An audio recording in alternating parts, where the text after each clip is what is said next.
22nd. Yeah. Okay. Yeah. You got one foot in? We can really have it on Larry's birthday, huh?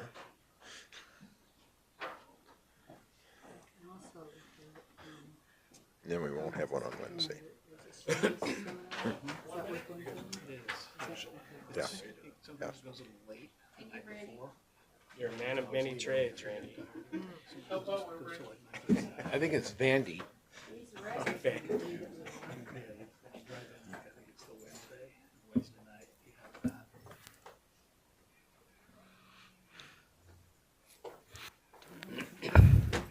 What's that? For sure. Yeah, there's an extra fee, so tell Carrie if you want to go to it, she can pay cheaper.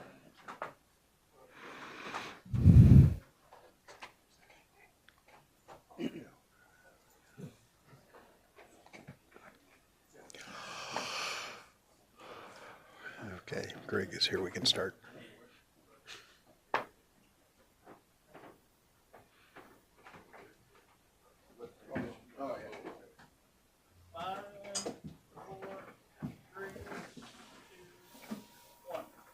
Okay, I'd like to call the meeting to order. Would you do the roll call, please? Commissioner Cade? Here. Commissioner Johnson? Here. Commissioner Kelly? Here. Commissioner Oakes? Here. Commissioner Ertley? Here. Commissioner Schreiber? Here. Commissioner Sloan Buchanan? Here. All present. Okay, thank you. Please stand for the Pledge of Allegiance. Allegiance to the flag of the United States of America, and to the republic for which it stands, one nation, under God, indivisible, with liberty and justice for all.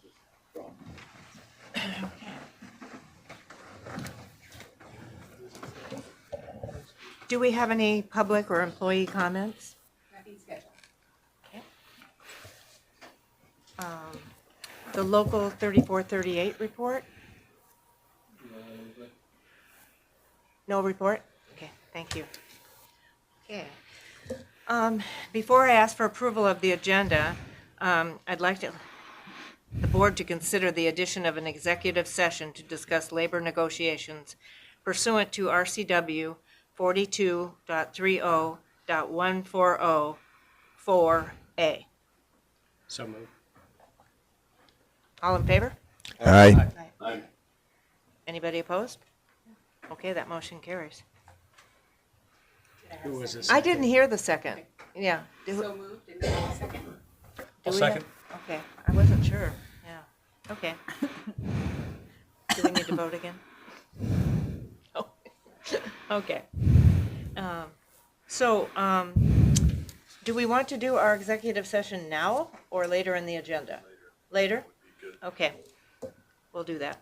Then I would ask for approval of the consent agenda consisting of the August 28th, 2024 minutes, general fund accounts, and the August payroll. So move. Second. All in favor? Aye. Aye. Anyone opposed? That motion carries. Thank you. Did we approve the agenda as amended? I went ahead and put the amendment in first. Okay. I think it did. Okay. Yeah, okay. Okay, the quarterly division presentation.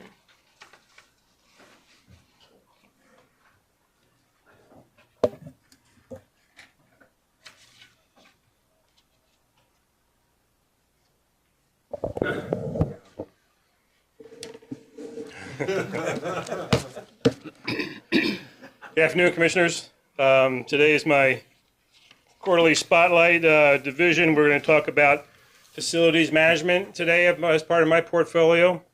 Last quarter we did the apparatus and fleet management. Today we'll talk about facilities. So our facilities, we have 7 fire stations, 4 on the east side and 3 here on the west side, as addition to the training center. And besides the props that are there, we still have 9 buildings that we actually manage from a facility standpoint for functionality. On that slide, you will see there that I gave you on the first picture, that's Ian at the pump test facility. So that's what we have there to do all of our pump testing for our apparatus. Next slide, I'm just going to kind of go through each station, since I took over the job, some of the major facilities, updates and repairs and replacement of appliances type of stuff that we've done over the last couple of years, kind of just to manifest how busy just facilities is from a management standpoint, and our facilities technician, Matt, can get. Station 46, we'll start with them. HVAC system, we had to do a couple of repairs for that over the last couple of years, and then after several repairs on the hot water heater, we decided it was time to just replace that. So we've done that. We've done a few repairs and replacements of appliances, and we've also recently installed the new Verkada access control system. That's the same system that the city of Arlington uses throughout their city buildings, and is an upgrade to the Salto system. Prior to the merge, we had done a Salto system access control, and after the merge, and that company kind of not going out of business, but that Salto program kind of being harder and harder to manage because the guy that was doing all of our upkeep and installs left the company, and there's not a whole lot of current support for that. So the Verkada is a lot better system, and in that slide you'll see 2 camera photos. We set up 2 cameras there as well. One is there covering the access off of McLeod Street that goes in through the kitchen, which is a busy access for that department, and then out the south side of the building that can look at the parking lot. This is also helpful for the crews to have a little peace of mind that there's a camera now on some of their POVs that have gotten broken into in the past. Station 48, the big thing there we did was install that station alerting system, as well as making a permanently backup generator installation at that facility as well. Next page, Station 90. We went ahead and replaced the entire HVAC system this past year. We've done a lot of work to improve the water system there at that station. We've also just recently resealed the parking lot and got that all together, repaired the curb out there, and the garage door openers had to be replaced. Up in Grandview, that's our station that we do most of our storage at. There is some water system updates that we've done up there as well. So that was kind of the major project for that station. Station 96, that's the current station that we've just recently manned with full-time firefighters. So we've done a lot of work to get that station ready for the upkeep. So you see we've installed some new toilets and new shower doors, replaced a bunch of appliances, updated the lighting, and we converted one large office into 2 offices so the captain will have his own office. And just tomorrow, the ducts will be cleaned through a duct cleaning service. Down at Station 97, big thing we did this past year was install that Direct Connect diesel exhaust extraction system. You can see a picture of that system right there. Replaced some garage door motors, as well as some crew improvements for the crew's lounge and bathrooms there. Station 99, big projects there were the install of the new roof. We've got a gutter system that's out for bid this week. I'm getting one more bid, and we should have that replaced before the big rains start for this season. We've also put a diesel exhaust extraction system in, which is the Direct Connect. That's the one that we had gotten through the AFG grant, the first one. So the idea now is to outfit each of the stations so that at least the existing systems, we do have in some of our other stations a Direct Connect, but it's an older system, and we can convert those systems using the existing rails and some of the existing ductwork to put on the same mechanism that actually attaches to the tailpipe, so that no matter which station an apparatus is parked, it's the same matching system. So that'll be a good thing. That'll be put in the budget for 2025. New station alerting system that we put in 48 is now in the process of being installed here at 99, so that'll be a big improvement here. Replaced all the beds and mattresses recently. We put the Verkada system into the front door for access control purposes here as we start to slowly get each station updated with the Verkada system. And then on Friday and Saturday of this upcoming weekend, we'll also do duct cleaning service here at Station 99. Training center, we did have that, if you remember, the big classroom we have there was donated to us by the high school, and that has two actually separate HVAC systems. One of them needed to do some repairs to get it operating correctly, so we did have to expend some funds for that. The restroom facility, we found some leaks in the center chute that is all the maintenance upkeep for all the connections. We had some leaks in there, as well as had to do a repair to the water fountain out front. And the septic system, I got a call about 10 o'clock at night on a Friday, of course, from a neighbor who was hearing the septic alarm going off. So I shot down there, was able to silence the alarm, had the folks that installed the system come in to take a look at it. One of the 3 aerators had failed, and it was 2 days after the expiration of the warranty. Oh. But he said, write me a good update on our online system, and we'll cover it for you. So Nice. we did a nice commentary on his website, and we did not get charged for that. But they came the same day we called and got it fixed that day. So that was a good story there. So the remaining 2024 projects, we talked about the duct cleaning. We have also a PPE dryer install. The station here has a PPE extractor, which is where we put the firefighter ensembles that they wear when they wash them, and a separate extractor, which is not in the regular washer and dryer. We just had no dryer to put those garments in when they come out, so they would hang dry. We've gone ahead and ordered a new drying system that's coming in called a Ram Air, and that'll have the ability to dry 8 sets of firefighter clothes at one time. And then the training center, we, if you remember, Chief Coons got a grant for a new extractor to put there at the training center. So we have to now get the plumbing and electrical system set up for that, so we can mate that together so we have a good functional extractor there. And then in 2025, these are just, it says proposed budget projects because of course we have to go through the whole budget process of talking about what we'd like to do versus what we have funds to do, and then prioritize between the different departments and what they have to, or the divisions in the department. So that lists a few things that we'd like to do at each of those stations. I won't read it for you, but those are some of the things that we're talking about. And then just from a budget standpoint and how we operate and develop the facilities budget, we kind of have the two avenues. One where we have planned maintenance, where we've done our vetting, we've received inputs from the station captains, from just walking around day to day, making a list of what needs to get done to repair, what's going to be a nice to have versus what's really a need. And then we have our unplanned budget that we set aside for things like water leaks, electrical problems, unknown that we were going to have to replace appliances, that type of thing.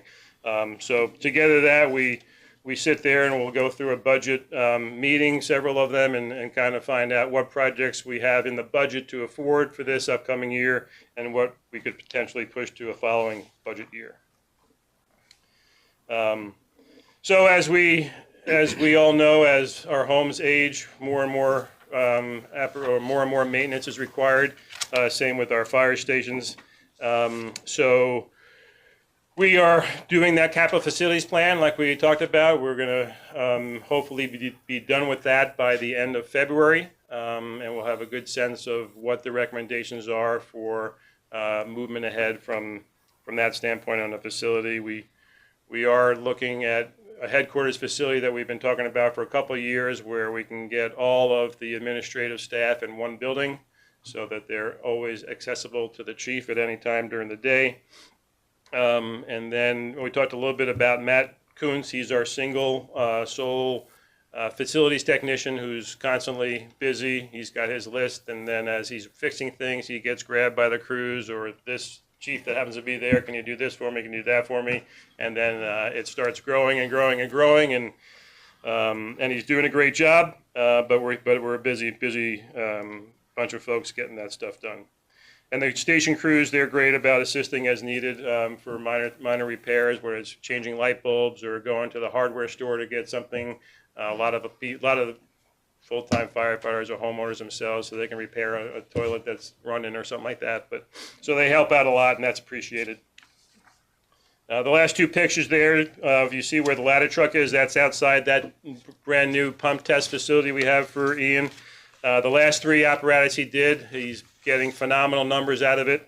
So it's a real success story there. And that facility is just about done. The garage gets installed, the garage door gets installed on Monday, and the roof should be installed this week, and that'll be a full up round ready to go. And then on the right-hand side picture, you'll see the new storage building that we just received a certificate of occupancy on 2 days ago from the county. So we should see the DNR start moving in here in the next week or two. Other than that, I will stand by for any questions.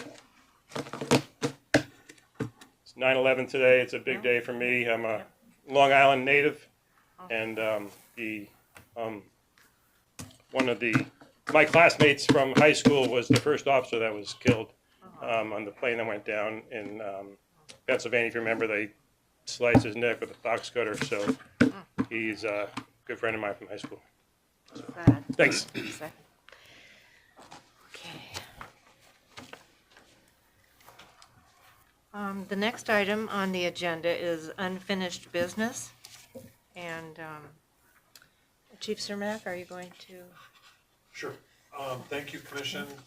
The unfinished business before us tonight is essentially the mediation that occurred with Fire District 21. And the recommendation from the mediator on how to resolve it. So with that, in the motion, I placed what the 2 years of identified funds that we would recover.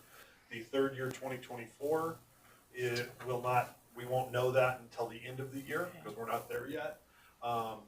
As the agreement is, it's through 2024 and we would have to figure out what to do in 2025. I'm hopeful that the committee might meet with their board to try to get a sense of if they are going to turn in an RFP to request services, or their indication is that they wanted to place our paramedics at their fire station. And the suggestion was that they prepare an RFP to us for us to be able to adequately cost out what that would be. So with that, I'm hopeful that they'll do that sooner than later so that we can plan appropriately to hire, train, and facilitate that move with minimal disruption. But we'll see how that goes. But before you, I'm looking for a motion either to move this forward. We've discussed it previously, and so if we're ready, no questions or anything, I'd ask for a motion. So move. Second. All in favor? Aye. Aye. Anyone opposed? Okay, that motion carries. Thank you.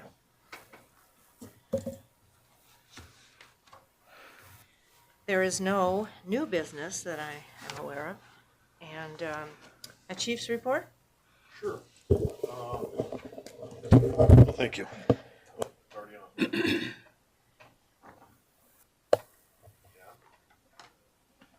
There. Again, thank you, Commissioners. I met with Mike Despain of MED Enterprises and discussed scheduling the strategic planning times. The Community Involvement Day will be held on Saturday, December 7th, 2024, followed by 2 internal work days for the people that are on the committee. And those dates will follow December 9th and December 10th. Again, all 3 days will be 9 to noon. The only day that is required from the community is the first day, and then the second day will just be the internal people working with Mike Despain on figuring out what the goals and objectives are. So those will be the dates. We completed a negotiations prep session, both with the local and management team separately. I'd like to thank Greg Kuntz and Nitch Saka and Kirk Norman for spending time to share an understanding of all the things that are on the table. I think that went very well, and the time was very well spent. We followed with the management meeting to help expedite and take those concepts into consideration and move the process forward to meet the year-end goal of achieving and completing a contract for the collective bargaining agreement. Chief Kraske and I attended the county fire chiefs meeting. I received a couple calls regarding the PowerPoint from commissioners that was presented at the Snow Isle Commissioners meeting regarding SIMS, SCIMS, SCEMS, Snohomish County EMS. That group has had some challenges for many years, tasked with a large amount of work relating to county EMS providers. The last year, there has been a lot of work by a committee to restructure the interlocal agreement between SCIMS and the provider agencies with suggested changes in anything. Often people divide and have different options and opinions of what the best thing to do is. So they're in that storming period of figuring that out. This is not SCIMS trying to take over the Snohomish County EMS system. It's just fixing a system. We've doubled in population since the initial Snohomish County EMS was started about 15 years ago. So it's obviously outgrown what it initially was started. And as anything, when you double and triple in size, there's a lot more work. So I'm hopeful that in the very short, near future, there'll be resolution and will come forward. It will be an increase of cost to us for what needs to happen, but they have been not completing all the things they need to be done. So we'll come back with that for you. I worked with on the Liz Loomis meeting preparation. She puts out a list of questions for tomorrow and sent my responses back to Meredith. Those, I think I saw a couple respond that they'll be on tomorrow at 2 for the initial briefing. And I'd like to thank the personnel that assisted Chief Goforth in preparing for the 9/11 events. They started early this morning, and the flags will be taken down at 6 o'clock tonight. But the community, as you saw just as the meeting was starting, I think we've had 10 to 12 people come in, drop off cookies, and say thank you. And we had a nice little showing out in the parking lot. Thank you for coming, Commissioner.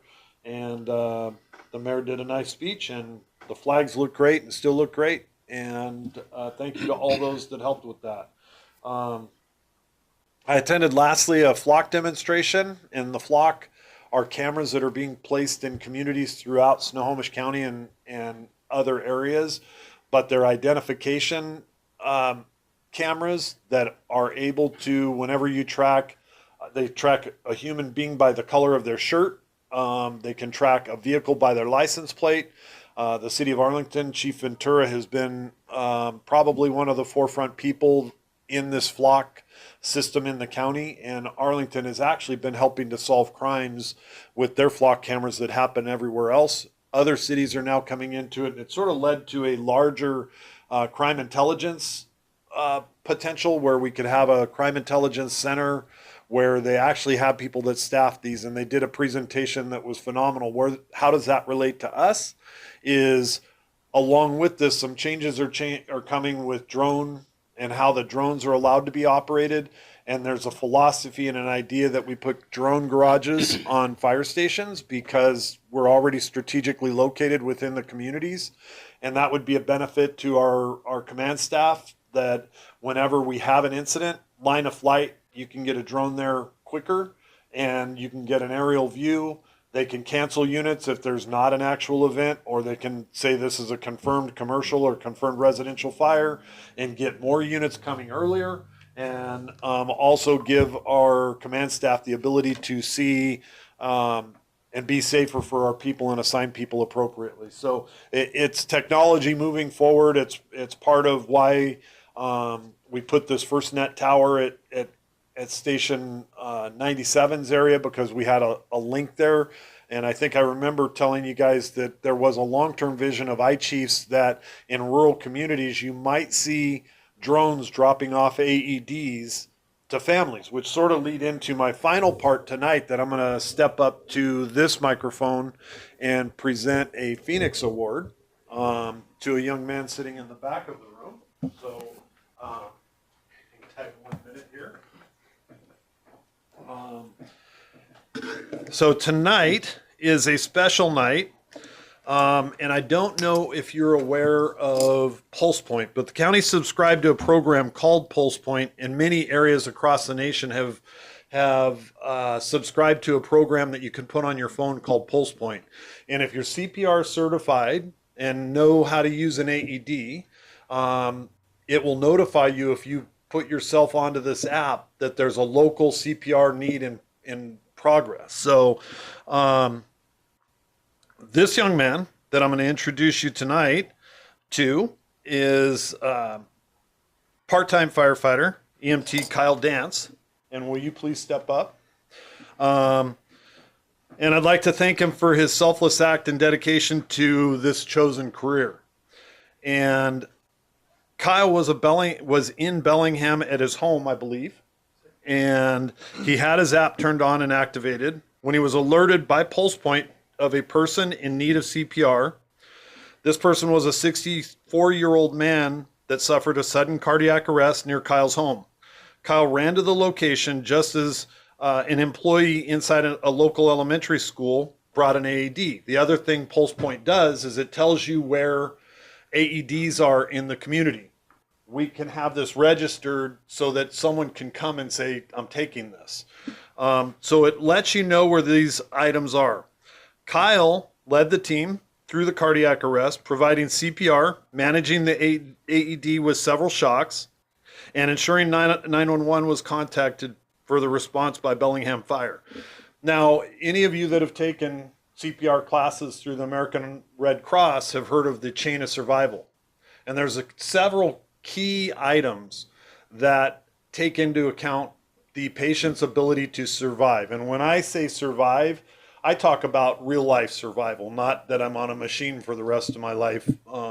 Real life survival. And some of those chains that they talk about, the links, if you recall your CPR training, is early activation of 911, which sort of happens in the 911 in the PulsePoint access, right?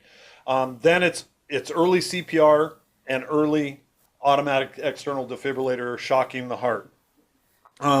Kyle went through this process in Bellingham Fire Department, and tell me if I'm missing any of the story, because I was only alerted by a paramedic from that area. So they came on scene. I believe they shocked one more time, and they had a return of spontaneous circulation, which is ROSC, which is what we try to do when we find someone in CPR. And as I understand it, the gentleman is recovering in the hospital as we speak. So these are all great things, and what we do is, first of all, let you know this is what we seek and looking for in our firefighters. And I'm just proud to say and provide you with the Phoenix Award. So his family's here to enjoy this. Would you like to come up and take a picture with your husband and your son? This is mom and his wife. So if we can. I'll come around this way. Okay. You guys look good against the black background.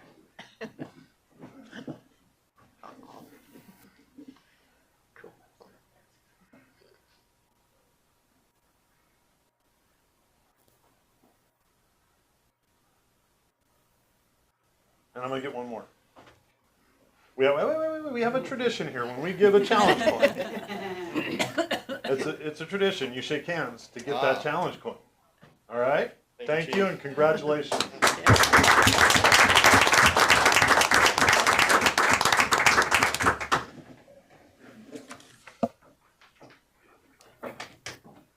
And that's the end of my report. Okay, thank Thank you. you. The next item would be board discussion, commissioner comments. Does anyone have any comments or discussion items? I just wanted to thank Chief Gofford and everybody else that did the 9/11 service today. Thank you. Very good, thank you. Okay, I think we're going to go into our executive session now, and we have no other business after. And I don't expect an outcome. It's No. informative. Okay, well then, we'll Start have with 15 minutes. Yeah, I think 15. And who do we want to come besides the commissioners? You and, Me and Allison. okay, what about Dave? I don't think he needs to. In fact, we sort of got to get over to Oh, city of okay. Arlington. That's a One big of the two deal. of us, if not both. Okay, that'll work then. Thank you.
I guess we're done, so there's no other business.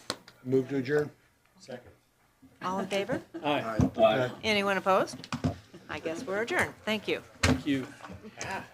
45 minutes. Thank you, Commissioner Johnson. And with